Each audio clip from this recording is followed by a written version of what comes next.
they were looking for somebody who could do two completely different voices and two completely different personalities, but that still sounded like they were coming from the same person.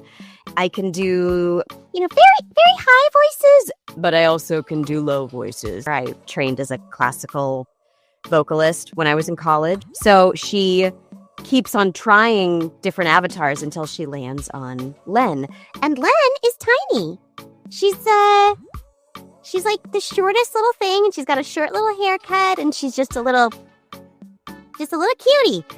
And so she's like, yep, that's the one. Karen is always very calm and subdued. When I saw the character, I was immediately in love because she looked really crabby. She's got like these eyebrows that just make her look pissed off. And so I knew I was going to have fun with her because I love comedy. I love the opportunity to be the funny character. It's amazing that even with just those 2 episodes, she's still considered an important part of the series. I was as surprised as all the audience members. I knew that when I was given the role that she was going to die, but I didn't know it was going to happen so suddenly. You think a character is going to be a big deal, and then they just kill him. And you're like, wait, you can't do that. That's not allowed. But it is allowed. And that's what they did with Riko. Sound Euphonium is the high school band anime. Choir and band are brother and sister. So I get it when these people, girls and boys in this band, they care so much about band. I relate 100%. Her role within the group is a leader.